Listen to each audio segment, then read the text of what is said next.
Bonjour, chers téléspectateurs et téléspectatrices de la télévision des Nouvelles Idées. Nous sommes aujourd'hui au 8 janvier 2025. Je suis très heureuse en tout cas de vous retrouver ce matin pour ce troisième numéro de la semaine de cette émission dénommée Bonjour le Faso. Tout de suite et maintenant, plantons le décor de cette émission. Dans la rubrique à la découverte de, nous poursuivons avec la présentation du musée de l'eau. Nous allons écouter un témoignage aujourd'hui. Dans la rubrique revue de presse, nous allons recevoir d'ici là Alphonse Ouedraogo qui va décortiquer l'actualité pour nous, car oui, nous voulons être informés. Et dans la rubrique invité du jour, nous recevons aujourd'hui Hervé David Onla, journaliste culturel. Il est le promoteur des 12 personnalités culturelles de l'année. Avec lui, nous allons donc faire le bilan de cette 13e édition. Et pour question de droit, nous allons recevoir Olivier Caboret, membre de Juristes sans frontières. Le thème qui sera abordé aujourd'hui est le secret de correspondance. Le décor est très bien planté. Installez-vous confortablement. On se retrouve juste après cette transition pour la rubrique à la découverte 2. Je rappelle que cette semaine, dans la rubrique à la découverte 2, nous avons décidé de vous parler du musée de l'eau. Le musée de l'eau qui est l'œuvre du sociologue de formation Alassane Samoura, un passionné des questions d'eau. Il a d'ailleurs le promoteur du musée de l'eau. Le musée a vu le jour en 2005 et était situé à Lumbila. Mais de nos jours, le musée de l'eau a déplacé son site dans un quartier appelé Moutili, dans le village de Kowada. Le musée de l'eau est un espace où on peut visiter le matériel en lien avec l'eau et la recherche sur l'eau. On écoute des témoignages et on revient. Sur lequel nous avons fait des messages. Et le premier message, c'est que le puits, la grenouille et les femmes. La grenouille dit que c'est au fond du puits qu'elle entend et écoute les nouvelles du village tout le matin par les voix des femmes. Quel commentaire! En fait, le puits, c'est le lieu de rencontre, de socialisation, de courtoisie, d'éveil, de solidarité entre les femmes. Et tôt le matin, c'est 3 heures du matin quand le coq se réveille et qu'il vient et que les femmes commencent à aller chercher de l'eau. Alors, les commentaires qu'on peut retenir au niveau du puits, c'est que les femmes, dans un premier temps, elles se disent les bonnes nouvelles, elles se disent les mauvaises nouvelles, mais elles se font aussi des rêves. Parce qu'au niveau du puits, elles peuvent décider de faire certaines actions de développement endogènes qui les concernent elles-mêmes.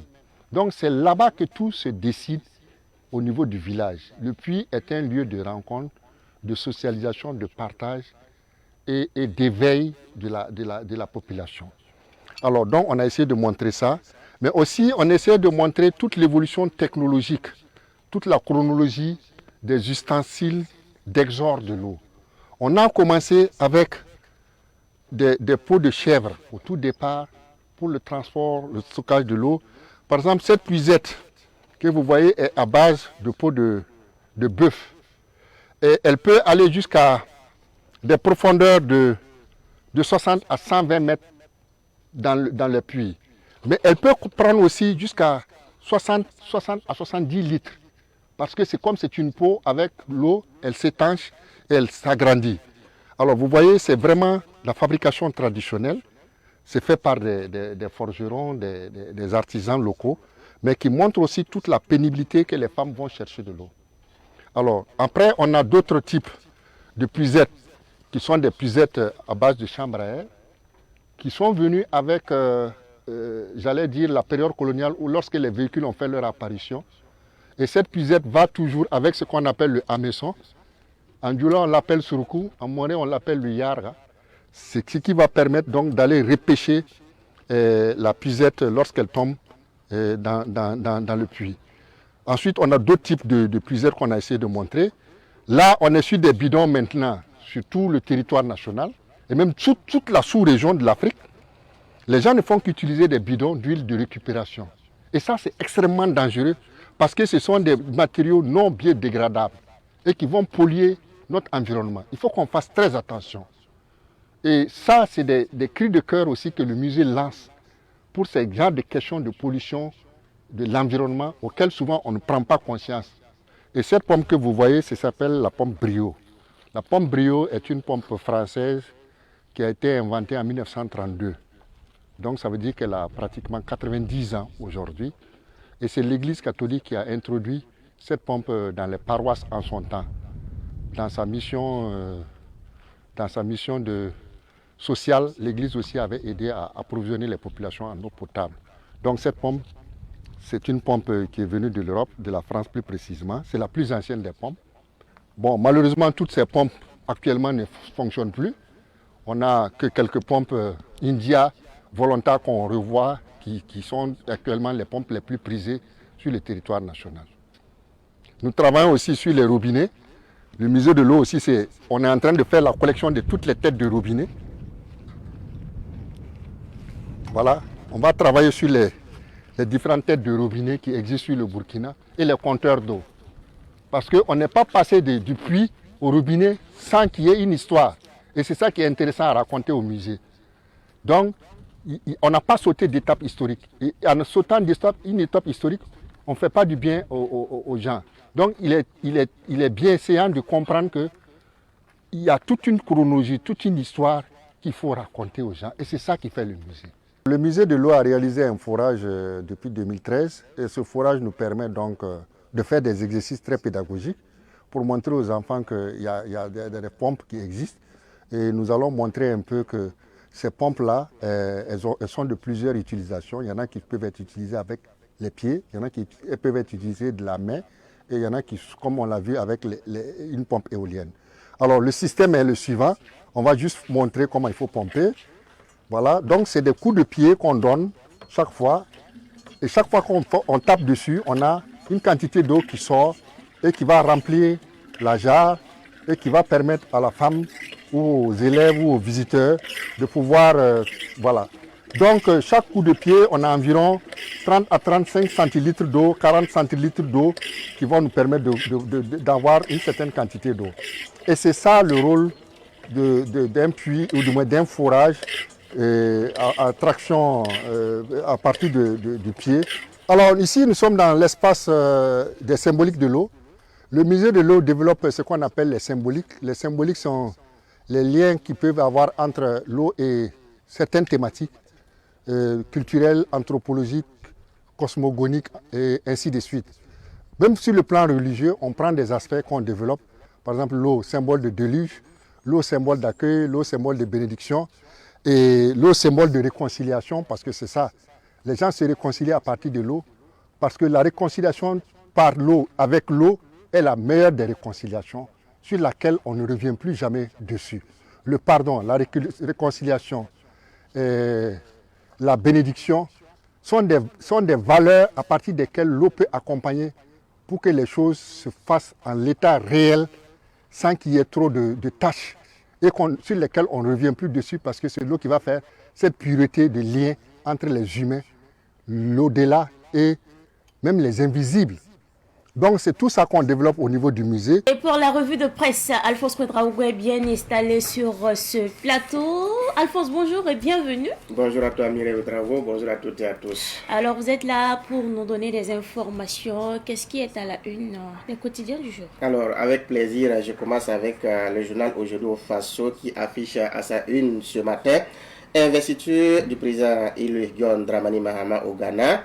Une démocratie solide, legs des militaires putschistes Rawlings. Macron, depuis 2013, on a oublié de nous dire merci. Après donc cette déclaration d'Emmanuel Macron, le journal écrit ainsi donc c'est l'AES qui est visé. Coopération Sud-Sud. Le ministre en charge de l'économie burkinabé, Nakanabo, accueille son homologue du Niger. C'est un autre titre du journal Aujourd'hui au Faso. Toujours avec ce journal Aujourd'hui au Faso, on peut lire ALT, la hausse permanente des produits de première nécessité en débat. Centrafrique, le Burkinabé, Dr Irène Oba, prend fonction à Bangui comme représentante de la FAO. République du Ghana, IB a assisté à la prise de fonction du président ghanéen. Un autre quotidien, c'est le journal Bobolin, l'Express du Faso. Dans sa parution du jour, on peut lire AES CEDEAO, John Dramani Mahama, le réunificateur, se demande le journal. Hôpital de référence du Bobo, tout semble fini.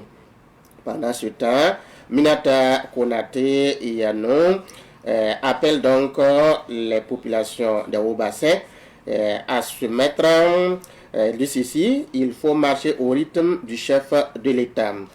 Toujours dans ce quotidien, on peut lire actu commentaire. Emmanuel Macron, comme si le champagne lui était monté dans la tête, écrit le journal. Fixation des prix des produits de première nécessité. Le ministre Cheikh Oda donne des éclaircissements devant les députés. Le journal Citoyen nous apprend ce matin ceci. Investiture de John Dramani Mahama. Le capitaine Ibrahim Traoré félicite le nouveau président ghanéen. Dans sa rubrique On murmure, le journal écrit Ouagadougou, encore un corps sans vie au cimetière de Tangem. Ces anges gardiens du réveillon, c'est à lire toujours dans Citoyen. Espace AUS Niger, un séminaire sur le néocolonialisme et le néolibéralisme en Afrique. Les nouvelles du front sont à lire à la page 2 de Citoyen, qui nous annonce que plusieurs terroristes ont été neutralisés et de la logistique de guerre a été récupérée. Toujours dans Citoyen, dans sa rubrique Le Mercure, le journal écrit les élucubrations de Macron, c'est-à-dire à la page 3. Départ des troupes françaises de l'Afrique, le Sénégal et le Tchad répondent au président français, écrit Citoyen. Le journal Le Pays, à sa une, ce matin, on peut lire appel à dénonciation du non-respect des qualités et quantités des produits alimentaires.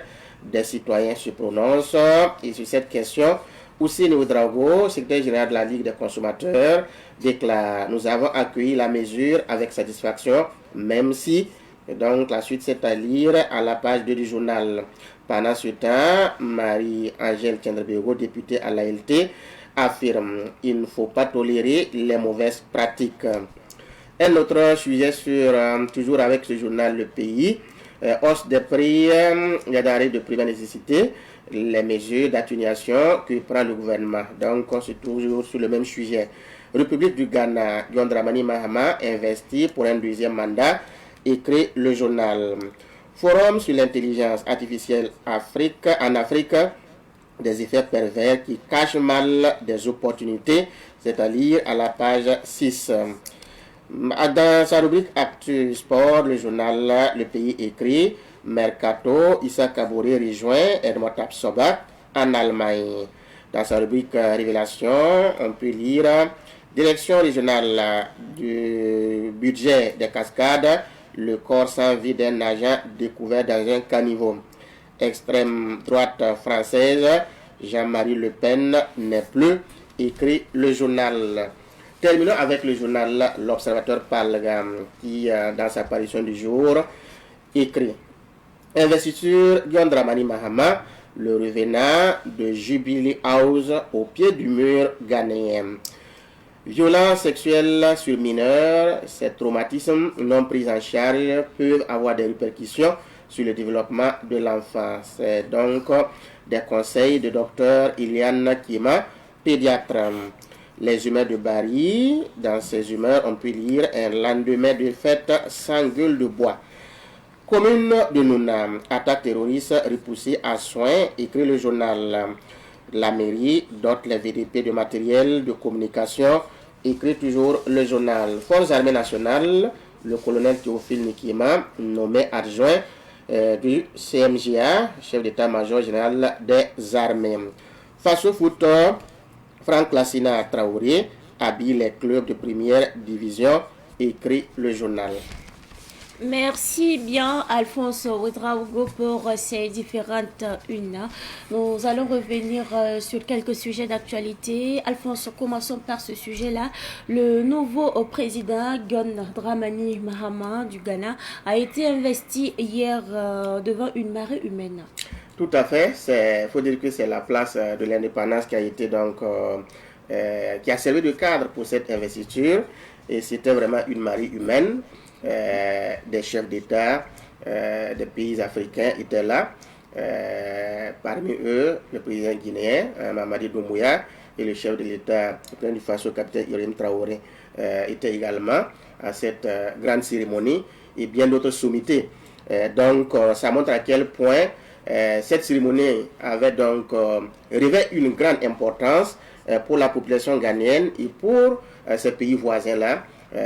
Donc, ça a été une cérémonie grandiose. Un président, comme pourrait dire le nouveau ancien président, parce qu'il avait déjà fait un mandat de 2012 à 2017, donc il revient quelques années après. Mais cette fois-ci, il revient avec beaucoup plus de considération, étant donné que après son premier mandat, il a essayé, il a tenté de briguer un autre mandat, il n'a pas eu. C'est le président sortant, Nana Akufo-Addo, qui avait donc été élu. Donc, il se disait avoir été mal compris. Et cette fois-ci, je crois qu'après ces années passées, les Ghanéens ont compris qu'il était toujours l'homme de la solution. Et son discours hier était un discours pour remercier les Ghanéens d'avoir donc placé leur confiance en lui. Une confiance qu'il tient vraiment à respecter, à ne pas trahir, et qu'il est prêt à se mettre à la disposition des populations ghanéennes. Donc c'est un homme qui est revenu à la tête du Ghana avec beaucoup plus de ténacité, avec l'envie de faire mieux que ce qu'il a eu déjà à faire. Et surtout pour ce qui concerne l'économie, je crois que l'un des facteurs qui ont milité donc en sa faveur, c'est surtout la santé financière de l'économie ghanéenne, parce que ça ne va pas du tout. Donc ça fait qu'aujourd'hui beaucoup dénoncent cet état de fait.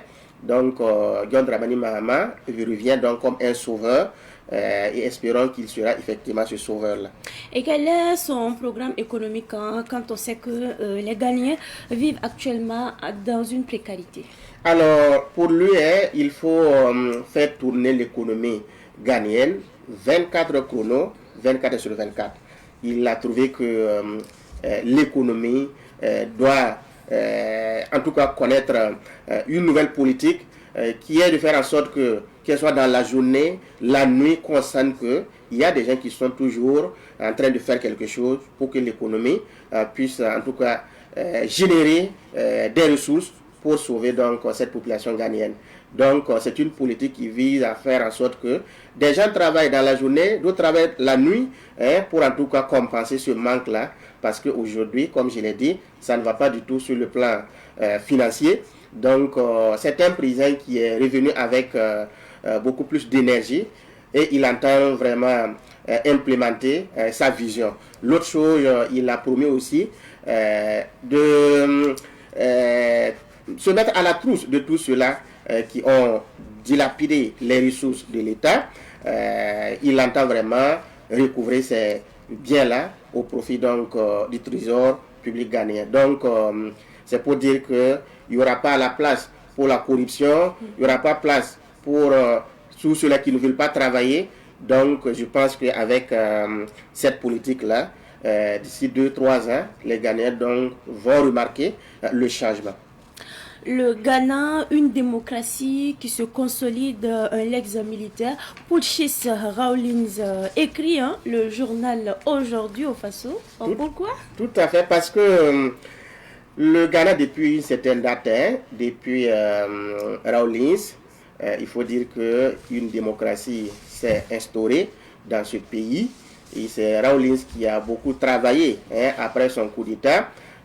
Il a remis les pendules à l'heure, il a mis tout le monde au pas. De par ce qu'il a eu à poser comme acte, ça a convaincu plus d'un, au point que même quand il voulait partir, les Ghanéens demandaient à ce qu'il reste encore pour en tout cas travailler. Mais il a refusé. Il a travaillé à instaurer cette démocratie-là, une démocratie qui se perpétue jusqu'aujourd'hui. Donc, c'est pour cela que le journal Aujourd'hui au Faso, par exemple, dit une démocratie solide. Effectivement, elle est solide aujourd'hui parce que depuis la démocratie instaurée par Rawlings jusqu'aujourd'hui, le Ghana n'a plus connu un renversement du pouvoir par des militaires ou par quiconque. Donc, c'est une démocratie qui se portent bien. Alors, c'est un legs d'un militaire pour effectivement. Il est arrivé, comme d'autres sont arrivés à la suite donc, des coups d'État, mais il a travaillé à instaurer cette démocratie. Donc, c'est un héritage qui lui revient. Et c'est pour cela que le journal en parle, parce que il est parti dans des conditions vraiment favorables. Il est parti au moment où le peuple demandait toujours à ce qu'il reste. Donc, c'était Rawlings. Le nom reste toujours gravé dans les mémoires des Ghanéens de par ce qu'il a eu à poser comme acte. Donc, ça fait qu'aujourd'hui, la démocratie ne souffre pas de débat, en tout cas au niveau du Ghana. Que vous soyez un président riche ou je ne sais quoi, lorsque le moment arrive que vous quittez, vous allez quitter parce que les règles sont tellement établies et les forces en présence vous empêchent de faire ce que vous voulez, mais ce que vous devez faire, votre mission. Après actualité internationale, nous allons revenir au Burkina Faso pour parler de ce sujet, restructuration et apurement du passif du foncier urbain. Le directeur général de l'urbanisme et de l'habitat en a parlé hier. Tout à fait, c'est effectivement dans quelques journaux, dont l'Observateur Palga, et j'ai vu aussi que cette même interview a été publiée dans certains médias en ligne. Le directeur Souleymane Ahmed Ouattara a effectivement expliqué de long en large cette politique du gouvernement qui est vraiment d'apporter une réponse par rapport au passif du foncier urbain. Il y a un problème qui se pose toujours à nous, un problème qu'on tente vraiment de solutionner et jusqu'aujourd'hui, c'est toujours le statu quo. Et je pense que dans cette interview, à la lumière de ce qu'il a eu à donner comme information, on peut s'en réjouir et dire que s'il arrive à implémenter ce qui est présenté comme politique pour résoudre cette crise-là, nous serons sauvés et surtout cette population qui vit dans ces zones d'habitat spontané appelées communément zones non loties. Tout cela doit se faire parce que nous avons connu des lotissements infructueux. Donc, des différents gouvernements.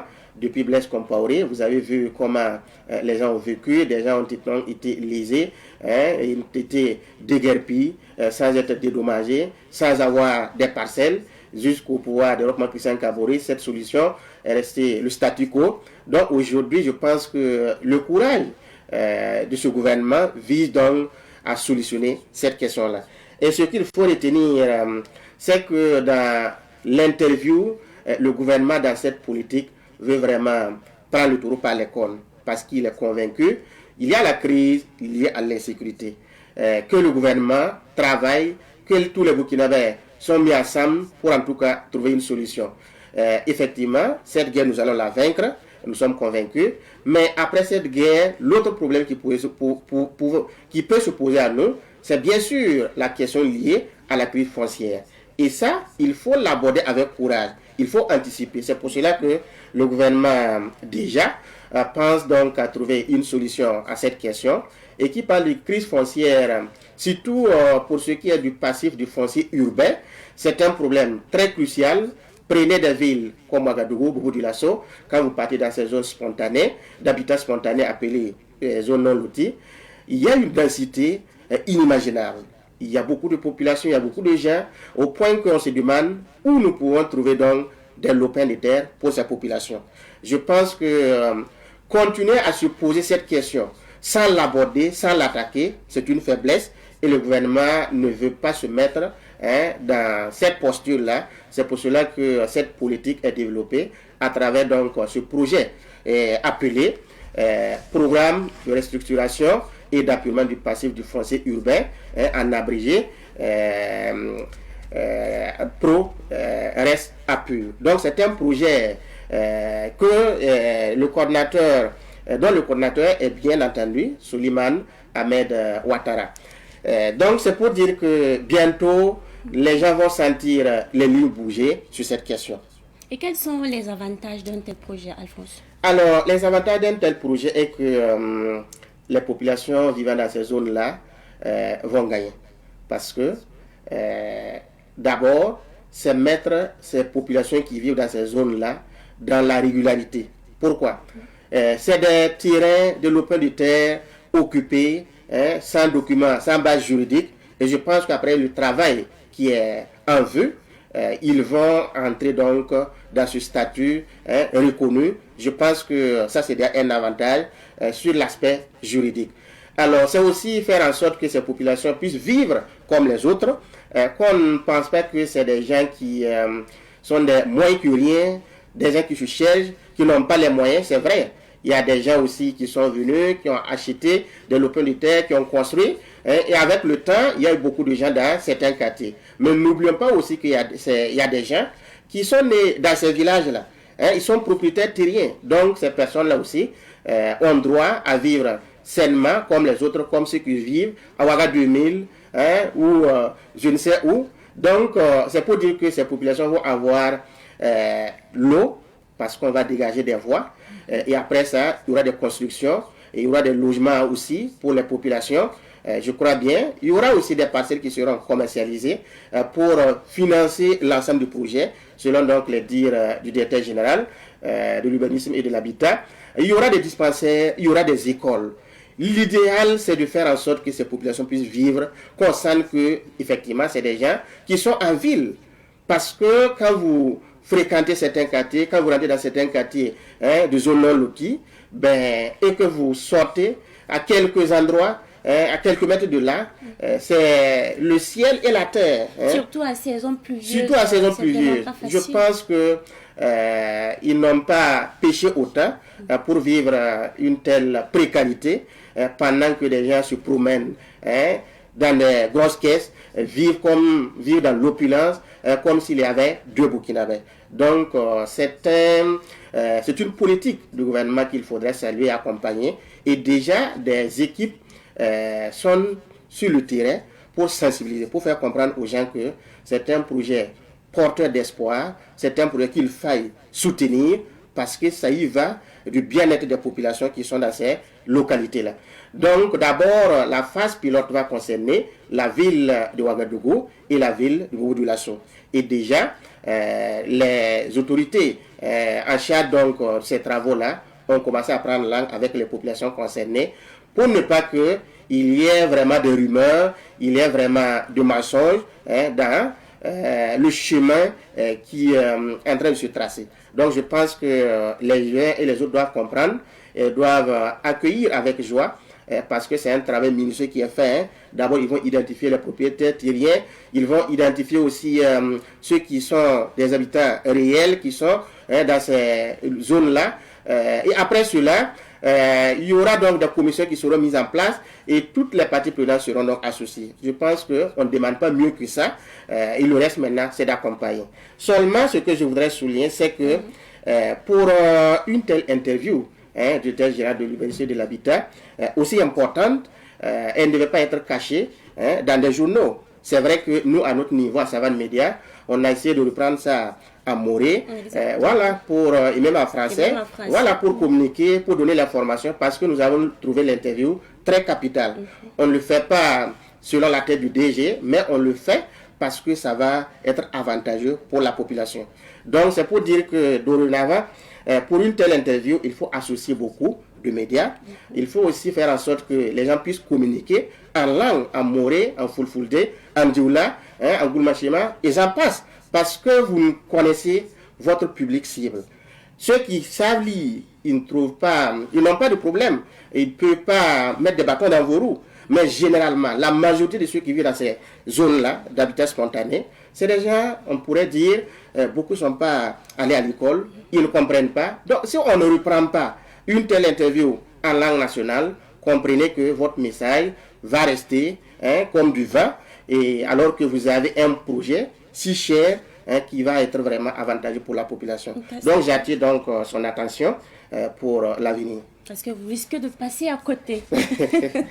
Et c'est malheureux. Bien, exactement. Merci. C'est tout pour aujourd'hui, Alphonse Ouedraogo. Merci bien, bonne suite. Merci à vous d'être passé sur ce plateau. Merci. C'est tout pour la rubrique revue de presse. Nous allons accompagner notre invité avec ceci. Rubrique invité du jour, nous recevons ce matin Hervé David Onla, journaliste culturel, promoteur des 12 PCA. Bonjour et bienvenue sur ce plateau. Bonjour à tous les téléspectateurs de Savandi. Et cette journée, est-ce qu'elle débute bien? Très bien, ouais, c'est vrai qu'il y a un peu de fatigue à mon niveau, mais on continue à récupérer. Hervé Ola, pourquoi on vous appelle le chat? Le chat, c'est vrai que beaucoup pensent que c'est parce que le chat est un félin qui aime sortir les griffes. Mais c'est du pareil au même. En fait, le chat, c'est tout simplement parce que quand je partais pour une des premières fois hors de Burkina, j'allais en Europe. Et j'avais fait juste, j'ai écrit sur mon petit poste que bon, quand le chat n'est pas là, les souris dansent. Donc, comme régulièrement, je fais souvent des critiques dans le secteur culturel. Donc, pour une fois, je vais faire peut-être 2 ou 3 semaines hors du Burkina. Donc, j'ai juste balancé cette phrase-là. Et à mon retour, tout le monde a effectivement constaté que si il écrit de cette façon, c'est donc celui qu'on appelle le chat. Et donc, on a commencé à m'appeler le chat. Aujourd'hui, quand on dit le chat, on se dit, bon, ça rime un peu avec son style d'écriture, avec son angle, avec son regard critique, avec les pics qu'il fait souvent aux différents artistes, donc il griffe. Donc, bon, après, de fil en aiguille, j'ai commencé à accepter ce pseudonyme-là. Peut-être selon beaucoup des lecteurs et beaucoup de ceux qui m'admirent, estiment que ça colle bien à mon actualité. Comment s'est passée la 13e édition des 12 personnalités culturelles de l'année? Je peux dire je suis ressorti très satisfait parce que déjà une édition qui s'est passée au lendemain des fêtes de fin d'année, c'était un premier événement de l'année. C'était un challenge pour le comité d'organisation. Donc vraiment, je ne peux que... C'est pratiquement l'une des éditions pour moi où je suis sorti très, très soulagé, d'autant plus que c'est un événement qui s'est pratiquement déroulé sous fonds propres. C'est vrai qu'on a des financements, on a des partenaires sur le plan étatique, administratif, public, mais on sait comment ça se passe, il faut attendre des semaines et des mois. Donc on fait des financements personnels avant, on engage des dépenses personnelles et puis après on espère avoir justement le retour de la part de nos partenaires. Donc c'est une première fois où nous avons tous mis les mains à la poche. Les partenaires, les amis, les personnes de bonne volonté nous ont accompagnés en espérant justement que plus tard qu'on puisse justement satisfaire justement toute l'équipe d'organisation. Donc pour moi c'était un bon challenge. Il y a eu le public qui a répondu présent 2-3 jours après les fêtes. Exactement, je voulais poser cette question-là. Est-ce que les gens étaient mobilisés du côté de Canal Olympia? C'est vrai que quand on organise les 12 PSA, on sait que celui qui est derrière les 12 PSA, c'est aussi quelqu'un qui observe beaucoup plus l'actualité culturelle, il va dans les événements, il porte des critiques. Donc les gens sont surtout venus par curiosité pour voir effectivement s'il n'y aura pas de failles comme chaque année. Parce que bon, c'est lui qui aime souvent critiquer les humains des autres, il organise aussi ces événements chaque année. On attend de voir, on espère aussi qu'il fasse un quoi, qu'on espère aussi que... Bon bref, c'est aussi ça le milieu. Hein. Donc c'est pour ça que aussi beaucoup aussi sont venus pour voir, est-ce que nous avons déjà la capacité d'organiser un tel événement? Est-ce qu'on peut accueillir tant de monde? Est-ce qu'on peut respecter le timing? Est-ce que les artistes vont répondre présents? Donc c'est pour ça aussi que le public se déplace, surtout pour voir tout cela, ce challenge. Donc je pense que la salle était pleine. De façon unanime, tout le monde a répondu présent et au regard du retour de certains, ils disent qu'ils ont été satisfaits. À cette 13e édition, Floby a été retenu comme meilleur artiste de l'année 2024. Bon, pour moi, pour certains aussi, hein, c'était pas une surprise en tant que telle. C'est vrai qu'avec tout ce que Floby a fait en 6 mois, je pense qu'il est venu avec son album, avec l'expérience que j'ai un peu ratissé large, parce qu'il est venu à un moment donné où les gens voulaient véritablement se sentir burkinabé. Un leader comme Floby dédié son album Burkina Faso et puis sorti un tube Burkina qui touche l'assentiment du peuple burkinabé.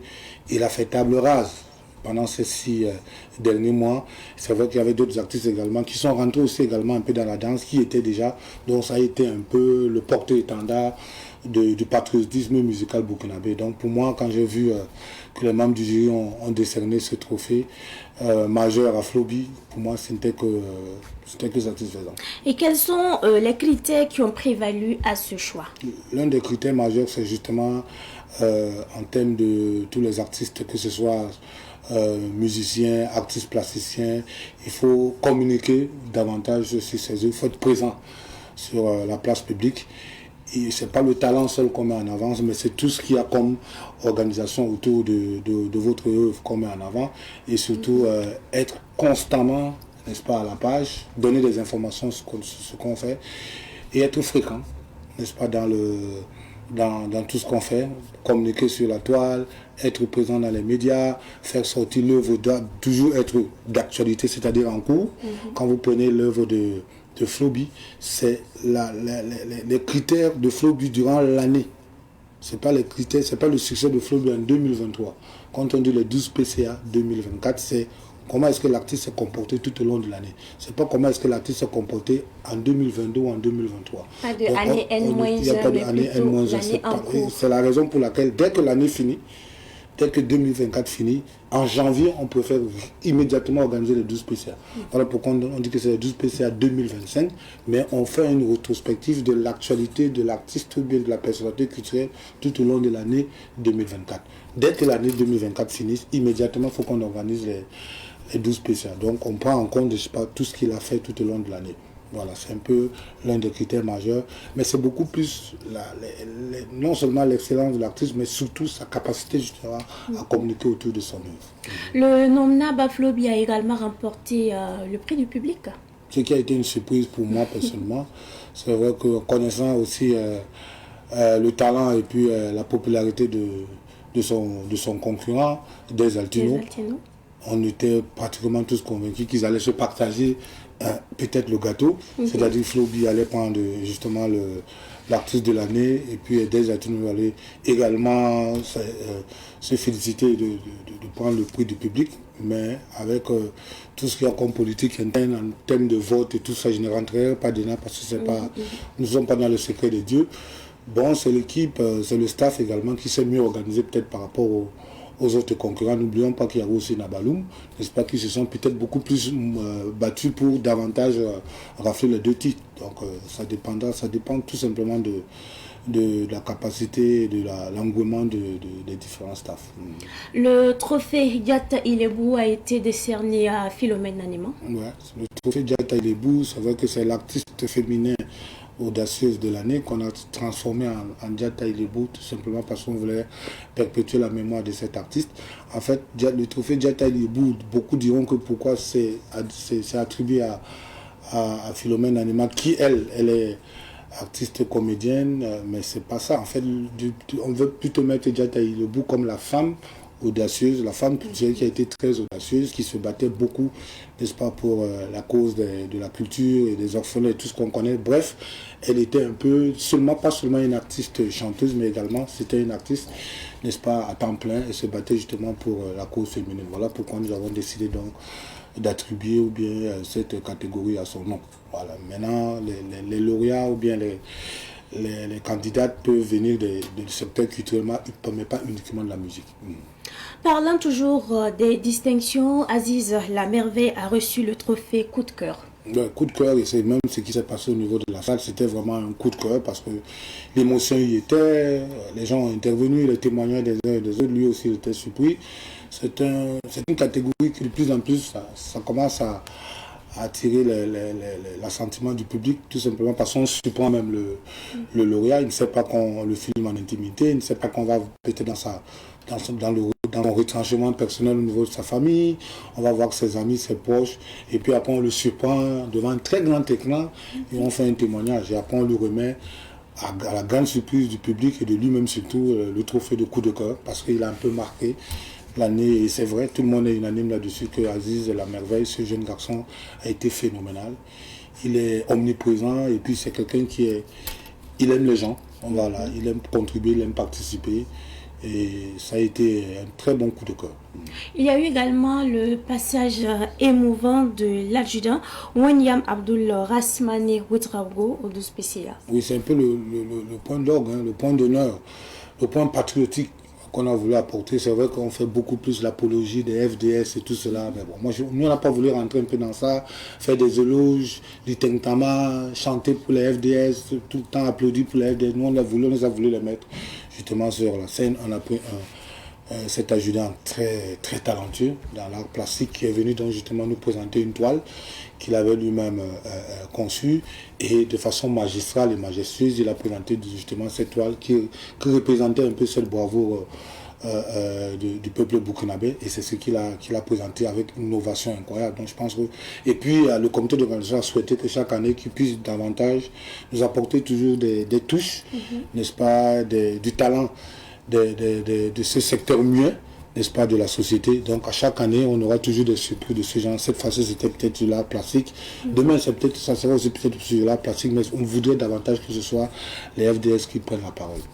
Est-ce que vous avez rencontré des difficultés lors de cette 13e édition de 12 PCA? Les difficultés ne manquent pas. C'est vrai qu'il y a l'adrénaline. Hein. On se dit, bon, est-ce qu'on va pouvoir atteindre nos objectifs? Vous savez aussi que le nerf de la guerre y est. Bon, il y a beaucoup de promesses, et puis après... On t'appelle à la dernière minute qu'on a eu deuil, on est à l'enterrement, on te chuchote alors qu'en fait la personne n'a pas eu deuil. On connaît un peu ces petits faux bons à la dernière minute, ça nous arrive de temps en temps. Tout le monde est avec toi, tout le monde est avec l'événement, tout le monde se dit pareil, tout le monde te fixe même un budget qui va te donner. Après le jour J, justement, on te souffle à l'oreille. Je te rappelle après, je suis à l'enterrement. Donc on connaît un peu ces petites phrases-là. Donc on vit ça au quotidien. Mais c'est un peu, parfois les gens n'y croient pas. Ne croient pas, et puis après le jour J ils vous appellent qu'ils ont besoin d'un carton d'invitation, ou bien ils vont se faire représenter, et après bon, c'est les petites difficultés, mais on va avec. Mais heureusement qu'on a des personnes de bonne volonté. Au-delà de ça, qui viennent spontanément, des volontaires, j'en ai eu énormément de personnes que je ne m'y attendais pas, qui ont décidé de mettre la main à la pâte. Et il y a aussi, et ça je le précise, vous savez, les 12 PCA, c'est un événement bénévole, où on ne prend pas de l'argent à l'entrée, les artistes viennent jouer gratuitement, et aussi de plus en plus, il y a même des prestataires qui viennent apporter leur contribution gratuitement. Simple Event qui est venu avec toute une sonnerie qui coûte plus d'1 million, en moins de 24 heures, ils ont tout installé gracieusement sans demander un couplet. Donc de plus en plus, on commence à ressentir ça, même au niveau des prestataires qui nous offrent la salle gratuitement, qui nous offrent les mannequins gratuitement, les hôtesses gratuitement, les repas gratuitement, bon bref, le cocktail et tout ceci, et même la sono qu'on a eu gracieusement, c'est incroyable. Donc on reçoit gratuitement, on donnera aussi gratuitement aux 12 PCA. Exactement. Est-ce un pari réussi? Oui, pour une 13e édition sans interruption, 13 ans, il n'y a pas eu une édition, on a annulé. Peut-être une seule édition qu'on a reportée, c'était lors des premiers attentats du Burkina Faso, mais après on est répartis sur les chapeaux de roue. Donc pour moi, c'est une édition très bien réussie. Nous sommes en train de nous projeter sur la 15e édition. C'est vrai qu'il y a la 14e, mais on se projette déjà sur la 15e édition. Je laisse la surprise. D'accord. Est-ce qu'il y a eu des partenaires qui vous ont accompagné? Vous avez tantôt parlé des partenaires. Surtout des mécènes. Je citais tout à l'heure Simple Service, un jeune opérateur économique qui se bat très bien, Iwaga Sempori, qui a été spontané, qui financièrement et puis techniquement accompagne l'événement. Il y a le parrain, que je n'oublierai pas, n'est-ce pas, un jeune cadre d'une structure de la place qui a décidé d'être parrain et qui a suivi de bout en bout l'organisation, monsieur Copia, qu'on appelle habituellement président Sapero. Donc il y a également les artistes, je pense à Emilio Le Chanceux, à Alice Naba, qui ont aussi apporté leur contribution financière, Tania, qui était dans la salle. Bref, c'était une participation des uns et des autres, et même des structures qui ne sont même pas directement liées à la culture. Je pense au docteur Zungana, qui, juste un coup de fil, il a décidé justement d'apporter sa pierre à l'édifice, et même la diaspora. Ouais, il y a des acteurs culturels qui sont venus justement des États-Unis, d'Europe, qui sont venus à l'événement et qui ont décidé de soutenir l'événement. Je pense aussi à Anna Ouattara. Bon, bref, c'est vraiment des mécènes, des personnes qui, juste un coup de fil, ils ont décidé de contribuer financièrement. Donc je tiens à leur dire merci, à dire merci justement aux structures que nous connaissons, qui nous accompagnent vraiment, le ministère de la culture, de la communication, de la culture et des arts du tourisme, qui ne cesse depuis le début de cette aventure, à la première édition, de nous accompagner, quel que soit, n'est-ce pas, les acteurs, les patrons qui viennent chaque année. Nous, on a été un peu aussi surpris, on s'est posé la question, comment est-ce qu'on pourra l'organiser? Le PM était déjà devenu PM, il était notre ministre, on avait déjà fait des affiches avec son image, et ainsi de suite. Monsieur Rim Talbajan et Emmanuel Odago, à 3 jours de l'événement, il fallait tout remodifier, il fallait rencontrer le nouveau patron, monsieur Gilbert Odago, afin justement de lui présenter le projet, mais comme c'est une administration continue avec leur bienveillance, ils ont décidé encore d'accompagner, de poursuivre justement le projet du prédécesseur, et nous sommes très satisfaits. Est-ce qu'il y a eu des innovations cette année? Oui, des innovations, déjà c'était la part belle qu'on a fait à l'art plastique. À l'extérieur, dehors, il y a eu toute une scénographie. Et nous avons aussi décidé, c'était incroyable, hein. Nous on se concentrait dans la salle pour recevoir le public, remettre des trophées. Mais on a fait juste une petite animation dehors, mais c'est devenu même le clou de la soirée. Donc pendant que les gens sont venus à 18h, il y avait des prestations d'artistes à l'extérieur. Les gens ont commencé à danser pratiquement au rythme des musiques burkinabées. Donc il y avait un DJ avec des prestations d'artistes. On a donc décidé, c'était l'une des innovations majeures, on a donc décidé que les 12 PCA vont se dérouler d'abord dehors, avec une vraie scénographie, avec un vrai spectacle. Et 2 heures après, on est dans la salle à partir de 20h. Donc moi j'ai été personnellement surpris de voir cet engouement à l'extérieur. Donc il y aura maintenant une autre comité d'organisation qui va se préparer à organiser de 18h à 20h la cour. Et ensuite nous allons aller maintenant pour le cérémonial, c'est-à-dire la remise des trophées. Hervé Onla, comment vous voyez le domaine de la culture en général?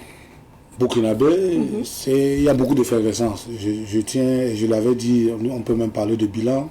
Les acteurs culturels, la culture burkinabé a beaucoup soutenu, n'est-ce pas, l'effort de paix. J'aime pas trop dire l'effort de guerre, l'effort de paix, parce que nous avons été omniprésents dans tous les domaines. Toutes les thématiques que nous avons abordées, que ce soit au niveau du chant, que ce soit au niveau de la danse, que ce soit au niveau de la mode, que ce soit au niveau des colloques, ainsi de suite, tourner autour justement de l'esprit patriotique, de la cohésion sociale. Donc, nous avons été partie prenante et les acteurs culturels ne sont pas restés en berne. C'est ça qui est encore vraiment fascinant. C'est-à-dire qu'il y a eu beaucoup d'activités, il y a eu des événements qui avaient été abandonnés les années précédentes. Je pense au Lompolo, je pense au CITO, qui sont revenus, n'est-ce pas, et d'autres événements justement qui ont encore pris de l'ampleur. Et contrairement à ce que les gens pensent, nous avons pu rehausser la beauté et l'image du Burkina Faso à l'extérieur, avec tout ce qu'on dit de ce pays, avec des événements qui rassemblaient plus de 2000, 3000, 5000, 10 000 personnes dans les stades, ainsi de suite. C'était la culture. Donc les gens ne pouvaient pas imaginer que tout ce qu'on dit du Burkina Faso, ils arrivent à mobiliser autant de monde, et les gens viennent des stars, viennent des pays étrangers, vont à Kaya, au festival Kaya Noma, vont à Zam, ainsi de suite, partout, magnifier notre patrimoine musical. C'était incroyable. Donc moi je l'ai dit, sincèrement, la culture cette année s'est très bien comportée. C'est vrai qu'il y a des failles, on pourra en parler, mais culturellement parlant, le milieu de la culture de façon générale se porte très bien. Est-ce que la nouvelle génération prend en compte les critiques des aînés pour mieux réussir dans le domaine? Et moi, je pense plutôt que ça devait être plutôt le contraire. J'ai plutôt l'impression que les aînés ne veulent pas s'approprier de la nouvelle génération. J'ai cette impression que les aînés font un peu une sorte d'interdiction au niveau de la jeunesse. Je suis pratiquement l'un des rares, des seuls anciens qui parfois appellent ces jeunes. Mais j'ai l'impression que les anciens veulent être d'un côté et les jeunes veulent être de l'autre côté. Alors que les jeunes les tendent souvent la main. Je ne vais pas citer les noms, mais ça se ressent. On a l'impression de créer déjà un groupuscule des anciens et des jeunes qui malheureusement le font, même si les aînés les repoussent. Donc moi je pense que c'est plutôt le contraire. Je pense que les aînés de plus en plus devaient venir auprès de ces jeunes. Nous sommes un pays de paix. La culture, il n'y a rien dedans. Donc c'est pas parce qu'un jeune a organisé un événement aujourd'hui que parallèlement il faut forcément raconter n'importe quoi et faire un autre événement à côté. Moi je pense qu'il faut qu'on soit solidaire. Les jeunes de plus en plus ont de nouvelles idées. Il y a des nouvelles technologies, il y a tout ce qu'on ne connaît pas, nous les anciens. Il faut qu'on les écoute, il faut qu'on les accompagne dans leurs projets. Mais je sens de plus en plus, j'espère que ça va s'arrêter, que les anciens veulent être de côté, comme on le faisait de par le passé, et les jeunes aussi veulent être de côté. C'est pas ce que nous souhaitons. Nous souhaitons qu'en 2025, que nous planifions nos événements, que nous sachions que tel jeune organise en janvier, en février à ceci, jusqu'en décembre. Voilà. C'est pas parce que X a fait cela que Y aussi va faire ceci. Donc je pense que soyons ensemble et aidons ces jeunes déjà justement à apporter une nouvelle énergie dans notre industrie musicale, industrie du showbiz et la culture en général. L'actualité au FESPACO qui prépare sa 29e édition du 22 février au 1er mars prochain, c'est ce que le gouvernement burkinabé va désormais décerner un prix. Et le prix est dénommé Prix Thomas Sankara. Qu'est-ce que vous en pensez? Moi je pense que le FESPACO cette année sera l'événement qui va véritablement être le miroir du Burkina Faso à travers le monde. C'est le plus gros challenge que nous abordons en 2025 pour dire effectivement que nous avons mis les guerriers internes à l'est, de l'autre côté. Donc je pense que déjà, depuis Thomas Sankara, c'est tout à fait naturel, avec tout ce que le Burkina fait à travers justement l'image de cet illustre personnage. Et aussi, n'oubliez pas que moi j'ai beaucoup aimé cette nouvelle donne du FESPACO, c'est que les actes de FESPACO ne seront pas circonscrits qu'au niveau du site cette fois-ci. On veut amener même le cinéma dans les quartiers. On va déplacer justement le cinéma au niveau des zones périphériques, à Tampu, un peu partout. J'ai appris que cette idée va véritablement apporter beaucoup plus d'énergie au niveau justement des cinéphiles. Tout le monde ne va pas se concentrer au niveau des sites officiels, Maison du Peuple et puis le site du FESPACO, pour éviter un peu qu'il y ait trop d'abrutissement. Ça peut aussi, sécuritairement parlant, c'est pas aussi intéressant. Donc le fait aussi d'apporter justement le cinéma vers les quartiers, vers les familles, c'est important. Je pense que c'est une très belle idée. Et le prix Thomas Sankara, c'est un peu ce qui sera, un peu comme je le dis et je le répète, le miroir vraiment de notre pays. Et je souhaite, et je suis convaincu que beaucoup viendront, parce qu'on n'organise pas le FESPACO pour le Burkina Faso. Ce n'est pas un festival certainement burkinabé, c'est un festival panafricain. Donc beaucoup ont surtout envie de venir au Burkina Faso, surtout pour le FESPACO. Nous on l'organise, mais on n'a pas trop d'intérêt. On prend comme si c'était un événement simple. Mais moi quand je vivais à l'extérieur, bien quand j'étais encore au Cameroun, mon pays d'origine, le rêve de tout Africain, c'est de venir au FESPACO. Même si tu as un petit badge ou bien tu as eu une petite invitation du Burkina Faso, de Ouagadougou, c'est un espoir. Nous, on néglige un peu cet événement, ce festival panafricain, mais ailleurs, c'est incroyable. À Cannes, où je vais régulièrement, aux États-Unis, les plus grands événements, les plus grands réalisateurs, africains ou bien américains ou bien français ou autres, ou belges, quand ils entendent parler du FESPACO, ils savent que c'est la plaque tournante du cinéma africain. Donc, c'est normal qu'on puisse, que les regards, les yeux du monde entier soient braqués sur le Burkina Faso à cette période-là. Donc c'est à nous donc justement de magnifier davantage l'industrie cinématographique africaine. On espère que le message est très bien passé en tout cas. Nous tous, nous allons mettre la main à la pâte pour que tout se passe très bien. Moi, je serai très regardant, je serai impliqué de fond en comble. Dès la semaine prochaine déjà, je vais commencer. J'étais très pris avec les 12 PCA maintenant. Généralement, chaque année, je fais un mois. Je commence à faire un peu des analyses, des bilans sur le cinéma africain et burkinabé. Je vais le commencer non seulement sur ma page et dans le journal Oxygène Map, à rappeler aux gens ce que c'est que le cinéma, ce que c'est que le FESPACO, quels sont les acteurs clés du FESPACO, comment doit-on l'organiser avec des suggestions. Donc je le fais depuis 10 ans. Je ne vois pas pourquoi cette année je ne vais pas le faire. Donc c'est une passion. Donc nous tous, on va mettre la main à la pâte. Hervé, nous sommes à la fin de l'entretien. Votre mot de fin? C'est juste souhaiter plein succès à tous les acteurs culturels, meilleurs vœux à tout le peuple burkinabé, beaucoup de paix surtout. Et aujourd'hui, on constate de plus en plus que le civisme est en train de reprendre le poids de la bête. Je vois, sans même qu'on réprimande justement les motocyclistes, tout le monde porte des casques. Donc c'est bien, on ressent de plus en plus cet engouement patriotique. Il y a des gens même qui ont envie maintenant de se faire interpeller par la police parce qu'ils veulent montrer qu'ils ont des papiers. On n'a plus peur du policier, on n'a plus peur du gendarme. Même quand un gendarme vient nous interpeller, on est même plutôt prêt à lui donner rapidement les réponses. Le civisme est en train de reprendre de plus en plus le poids de la bête parce que on aime nos dirigeants. On sait que ce qu'ils font pour le peuple burkinabé, c'est d'abord pour nous. Donc moi, je souhaite que ça continue dans ce sens-là. Soyons tous des hommes, des porteurs de paix à travers tout ce que nous faisons. Merci et bonne année. Merci bien. Je rappelle que dans la rubrique invité du jour, nous recevions Hervé David Onla, dit le chat, journaliste culturel et promoteur des 12 PCA. Merci à vous d'être passé sur ce plateau. C'est tout pour la rubrique invité du jour. Nous allons raccompagner notre invité avec ceci. Question de droit, Olivier Kaboré est bien installé sur ce plateau. Olivier, bonjour et bienvenue. Bonjour Mireille et bonjour aux téléspectateurs. Aujourd'hui, nous allons parler du secret de correspondance. Et pour débuter, qu'est-ce que le secret de correspondance? Alors, déjà, quand on parle de secret de correspondance, il faut savoir que c'est un droit. C'est un droit qui permet à tout un chacun, si vous voulez, c'est un droit qui vous permet à vous et qui me permet d'exiger que mes échanges privés restent confidentiels. quand moi je vous envoie des messages ou quand j'envoie des textos privés, j'ai le droit d'exiger de vous que ces messages-là restent dans le cadre privé. Je ne dois pas les retrouver sur la place publique.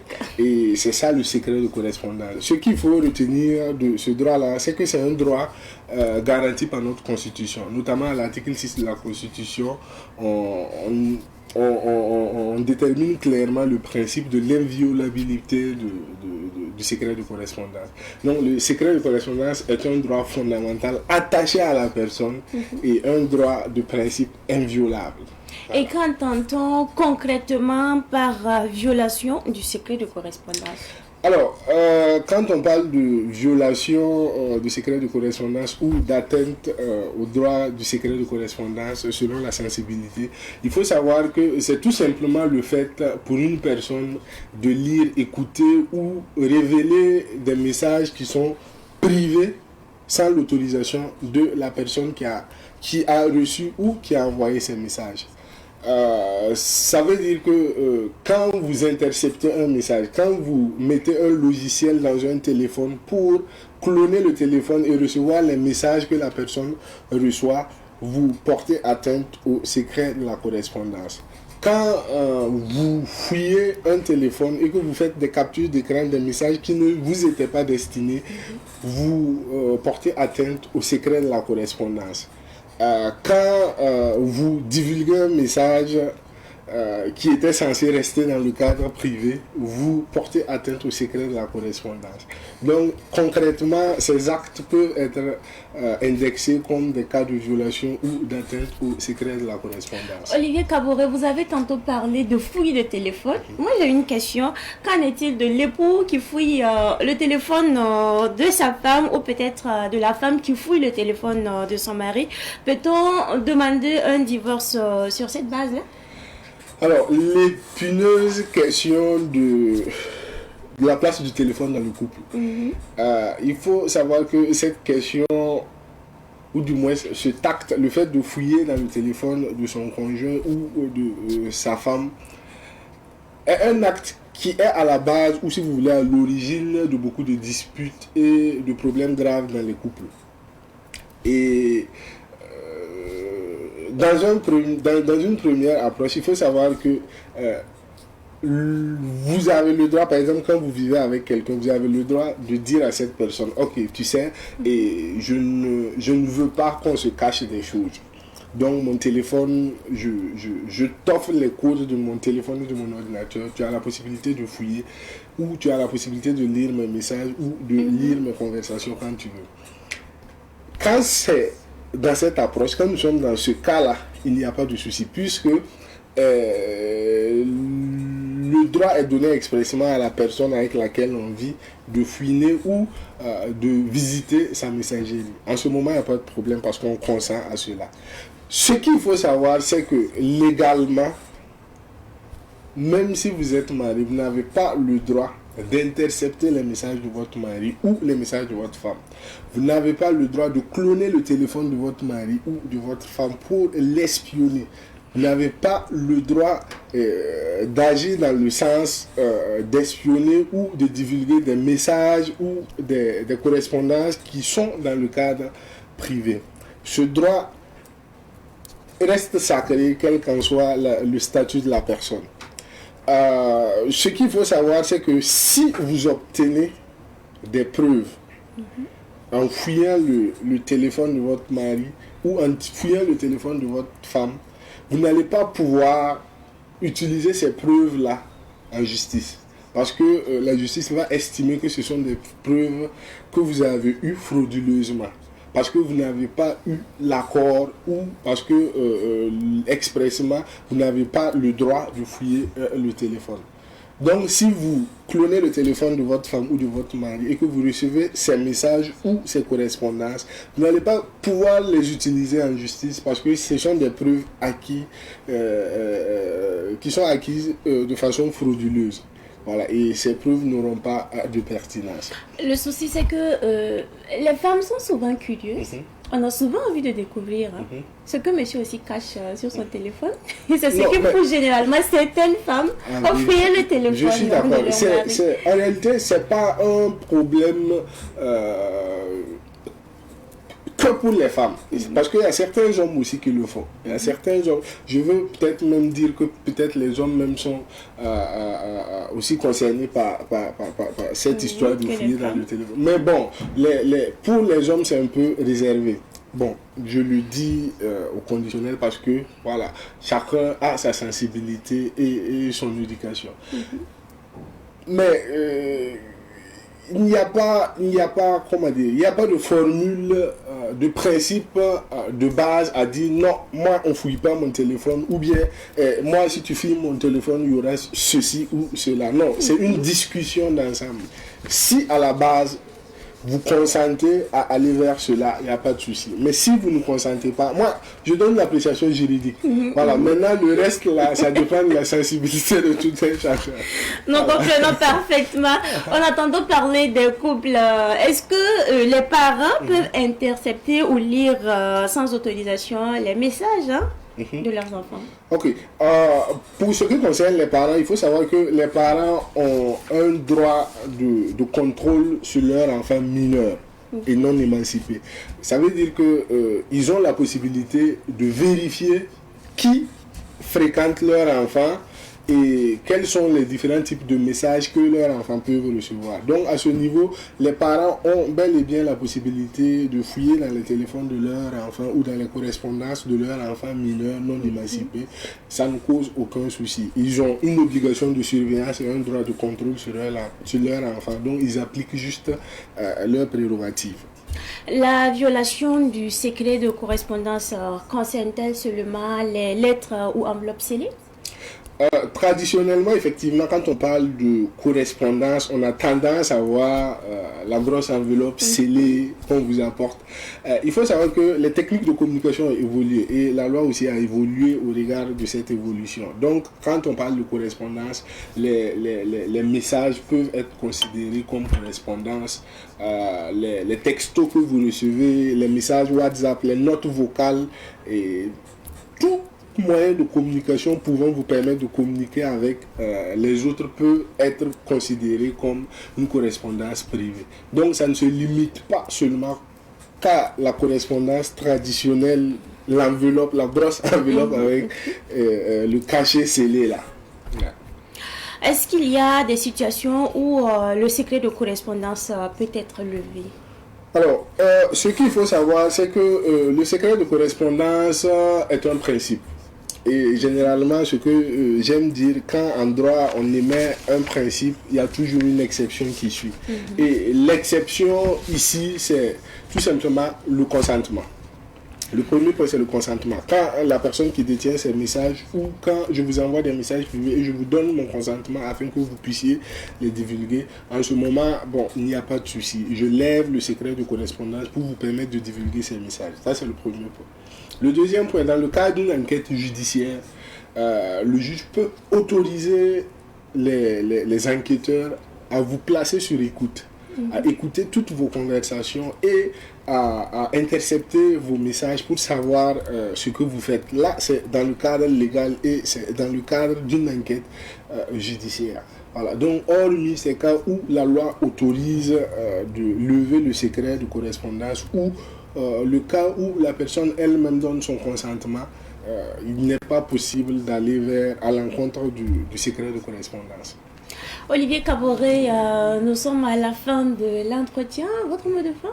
Alors, mon mot de fin, c'est juste dire que pour violation de secret de correspondance ou si vous voulez pour atteinte à un droit lié au secret de correspondance, vous pouvez couper d'une peine allant de 2 mois à 1 année de prison et payer une amende qui peut aller jusqu'à 600 000. Donc, souvent, il faut faire très attention. C'est pas que dans le couple, même entre amis, entre frères et sœurs, il faut faire très attention. Parce que le téléphone c'est vrai que c'est un outil qu'on utilise dans la vie de tous les jours, mais le téléphone a un caractère personnel et privé. Et c'est pas toutes les discussions qu'on a sur le téléphone qui tournent autour de l'infidélité de l'homme ou de la femme. Il y a d'autres discussions. Par exemple, un monsieur qui discute avec sa famille, il a le droit d'avoir une intimité même dans le couple avec sa famille. Et un monsieur qui travaille ou une femme qui travaille dans un milieu un peu risqué, il a le droit de recevoir des correspondances privées, des correspondances professionnelles. Donc il faut faire très attention avec cette notion parce que au départ vous pouvez avoir une idée en tête, mais vous pouvez avec vos actes réveiller quelque chose qui dépasse ce que vous avez insinué au départ. Donc, il faut faire très attention. Merci bien, Olivier Kaboré. Je rappelle que dans la rubrique questions de droit, nous recevions aujourd'hui Olivier Kaboré, membre de Juristes sans frontières. Merci à vous d'être passé sur ce plateau. Nous allons justement accompagner Olivier Kaboré avec ceci. Spectateurs, téléspectatrices de la télévision des nouvelles idées, c'est tout pour aujourd'hui, c'est tout pour ce nouveau numéro de votre émission Bonjour le Faso. Nous disons merci à toute l'équipe technique pilotée ce matin par Michael Yameogo, Frédéric Cabré, Joseph Kaboré, Amadou Ouedraogo. Nous disons merci à notre chargé de production que nous appelons affectueusement Tata Laura. Je n'oublie pas ma maquilleuse Nathalie Koualga. Merci à vous pour votre constante fidélité. Je vous retrouve demain à partir de 7h30 pour un nouveau numéro de votre émission dénommée Bonjour le Faso. On se dit bye bye et à très bientôt.